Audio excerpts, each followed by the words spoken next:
नमस्कार साथियों, स्वागत है आप सभी का आपके अपने इस YouTube चैनल पर जिसका नाम है जीएस बूस्टर, जो कि पार्ट है तक्षशिला आईएएस बलिया का और मैं हूं अनुभव उपाध्याय। साथियों, कल तक जिस भारतीय गाड़ी को नेपाल की सीमा पर घंटों रोक दिया जाता था, लंबी कस्टम प्रक्रिया से गुजरना पड़ता था, कई बार लोगों को बिना प्रवेश के वापस लौटना पड़ता था, लेकिन आज वही गाड़ी सिर्फ कुछ मिनटों में क्यूआर कोड स्कैन करके नेपाल में प्रवेश कर सकती है।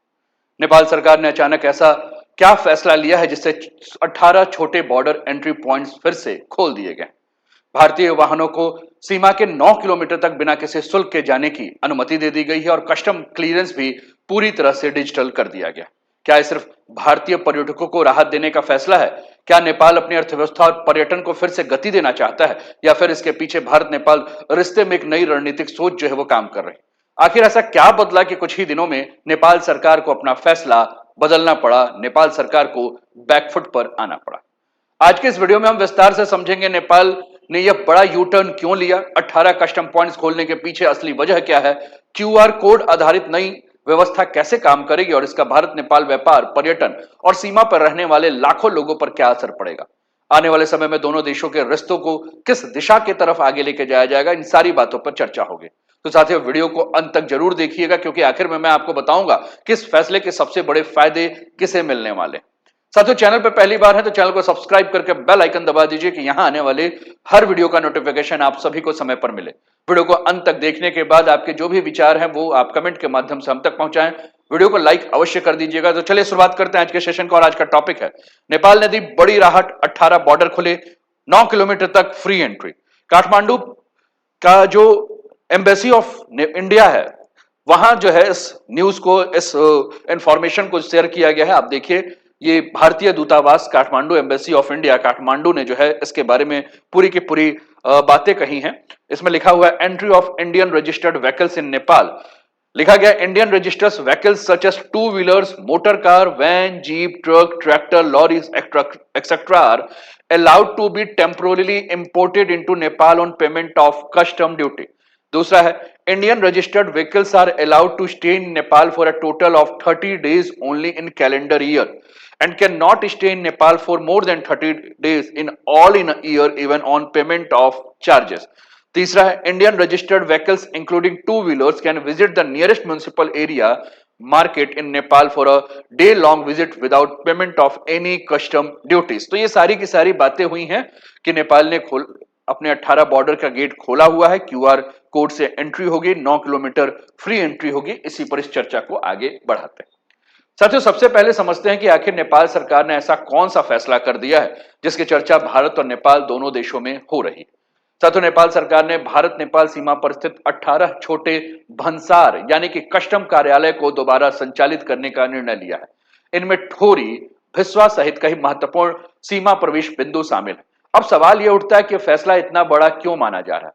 दरअसल कुछ समय पहले नेपाल ने इन छोटे कस्टम कार्यालय की सेवाओं को बंद या सीमित कर दिया था। इसका सीधा असर भारतीय पर्यटकों, व्यापारियों और सीमावर्ती लोगों के ऊपर पड़ा था। अगर कोई भारतीय अपनी निजी कार या बाइक से नेपाल जाना चाहता था तो उसे सबसे पहले कस्टम परमिट बनवाना पड़ता था। लेकिन छोटे बॉर्डर पॉइंट बंद होने के कारण लोगों को कई बार 60 से 70 किलोमीटर दूर बीरगंज जैसे बड़े कस्टम कार्यालय तक जाना पड़ता था। अब यह सोचिए कि सिर्फ एक कागजी प्रक्रिया के लिए को पूरा करने के लिए घंटों का अतिरिक्त सफर, लंबी लाइन, समय की बर्बादी और कई मामलों में लोगों ने नेपाल की यात्रा भी रद्द कर दी।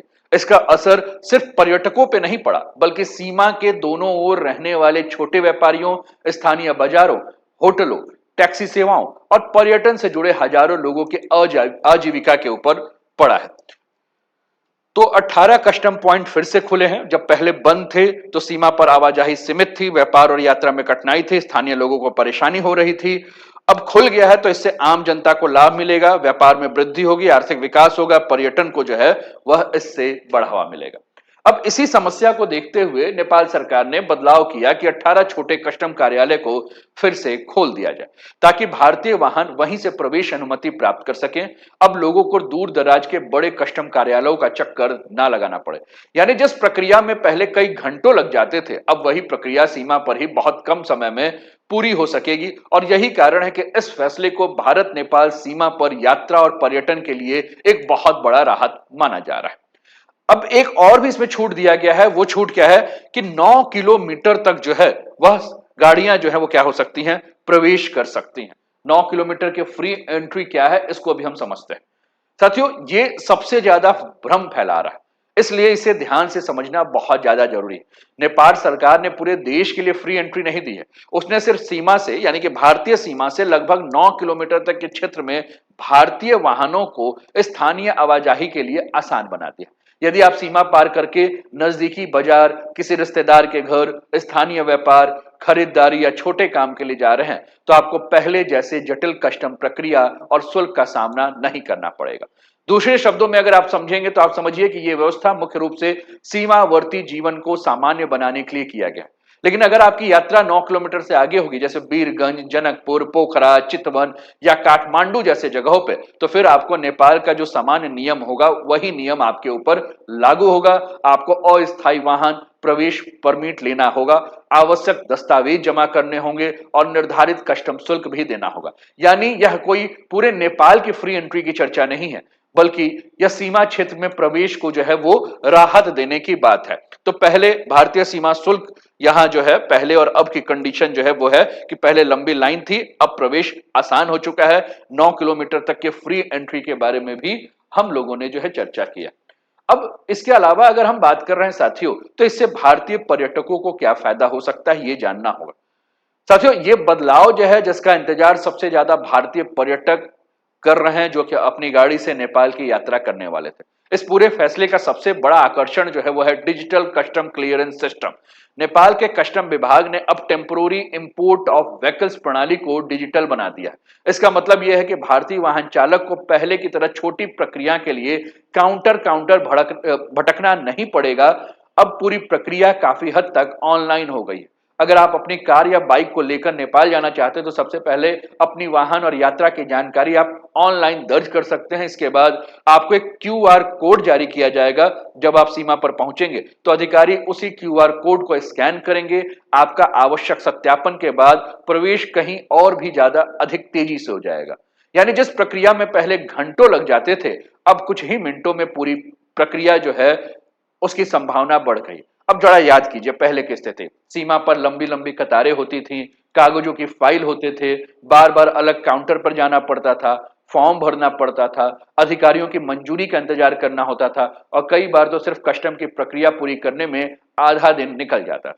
कई पर्यटक इसी झंझट से परेशान होकर अपनी यात्रा बीच में रद्द कर देते थे या वापस लौट आते थे। लेकिन अब डिजिटल व्यवस्था से पूरी प्रक्रिया अधिक तेज, पारदर्शी और सुविधाजनक बनने की उम्मीद है। इससे न केवल यात्रियों का समय बचेगा, बल्कि अनावश्यक भीड़, कागजी काम और मानवीय त्रुटियां भी कम होंगे और इसका सीधा लाभ उन लोगों को मिलेगा जो अपनी निजी गाड़ी से नेपाल की यात्रा करते हैं। साथियों, आसान प्रवेश प्रक्रिया से अधिक लोग सड़क मार्ग से नेपाल जाना जो है वो पसंद कर सकते हैं, जिससे दोनों देशों के बीच में पर्यटन और लोगों का आपसी संपर्क जो है मजबूत होगा। यानी नेपाल सिर्फ नियमों में बदलाव नहीं कर रहा है, बल्कि सीमा प्रबंधन को आधुनिक डिजिटल बनाने की दिशा में एक बहुत बड़ा कदम उठा रहा है। अब यहां हमने जब बात की तो हमने ठोरी की बात की, अब ये भी थोड़ा सा हम ध्यान दे दें, स्थानीय लोगों को क्या क्या राहत मिलेगा इससे। तो सीमा के दोनों ओर व्यस्त बाजार हैं, भारतीय ग्राहक नेपाली दुकानों पर जा सकते हैं, छोटे व्यवसाय को बढ़ावा मिल सकता है, दोनों देशों के बीच मजबूत संबंध हो सकता है, स्थानीय लोगों की रोजमर्रा और आवाजाही बढ़ सकती है, सीमा व्यापार से आय में वृद्धि जो है वो देखने को मिलेगा। क्यूआर कोड से एंट्री होगा तो ये कहीं ना कहीं कस्टम्स जो है वो डिजिटल हो चुका है, पर्यटन जो है वो पहले से बेहतर हो जाएगा। अभी होटल, रेस्टोरेंट्स और साइलेंट सफारी सब बंद पड़े थे, लेकिन इसके बाद सब कुछ में जो है वो विकास आपको देखने को मिलेगा। अब हमने कहा ठोरी के बारे में, तो हमें यह समझना है कि ठोरी जो है वो इतना महत्वपूर्ण क्यों है। साथियों, ठोरी को लेकर इतनी चर्चा इसलिए है क्योंकि ये सिर्फ एक छोटा सा बॉर्डर पॉइंट नहीं है। ठोरी नेपाल के मध्य मधेश जो आपका प्रदेश है उस स्थिति में एक बेहद महत्वपूर्ण सीमा प्रवेश क्षेत्र है। भारत के बिहार और उत्तर प्रदेश से आने वाले अनेक पर्यटक इसी मार्ग का उपयोग करते हैं। यही रास्ता आगे चितवन क्षेत्र की ओर जाता है, जो नेपाल के सबसे लोकप्रिय पर्यटन स्थलों में से एक है। चितवन की अपनी जंगल सफारी, वन्य जीव, एक सींग वाले गैंडे, प्राकृतिक पर्यटन और एडवेंचर टूरिज्म के लिए दुनिया भर में प्रसिद्ध है।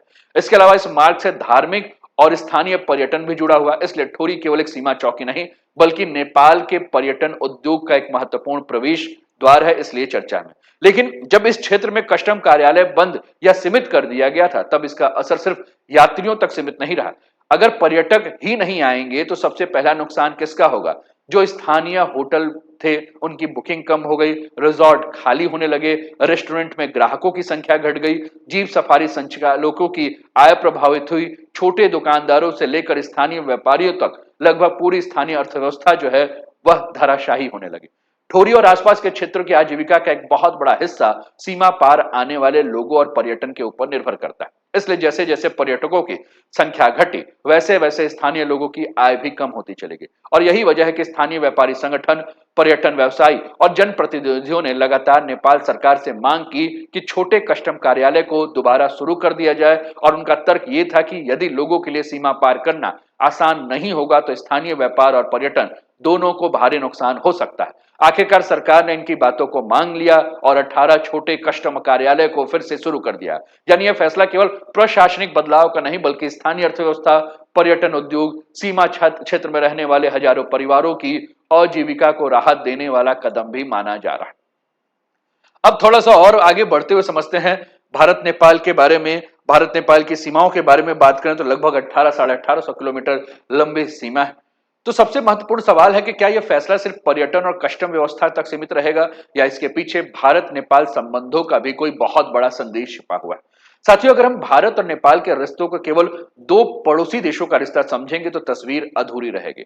इन दोनों देशों का संबंध सदियों पुराना है। इनके यहाँ सामाजिक, सांस्कृतिक और आर्थिक रिश्ते जो हैं वो देखने को मिलते हैं। पारिवारिक संबंध है। लाखों परिवार ऐसे हैं जिनके रिश्तेदार सीमा के दोनों ओर रहते हैं, चाहे हम बात जनकपुर की करें, अयोध्या की करें, पशुपतिनाथ की करें, काशी की करें, लुम्बिनी की करें। तो ये धार्मिक स्थल है। एक जगह रामायण सर्किट तो दूसरा जगह बुद्ध सर्किट की बातें जो हैं आस्था का प्रतीक है। आर्थिक दृष्टि से दोनों देश एक दूसरे से गहराई से जुड़े हैं। नेपाल के लाखों नागरिक भारत में रोजगार, शिक्षा और व्यापार से जुड़े हैं। वही भारत नेपाल का सबसे बड़ा व्यापारिक साझेदार है। नेपाल अपनी दैनिक जरूरतों की बड़ी मात्रा भारत से पूरा करता है।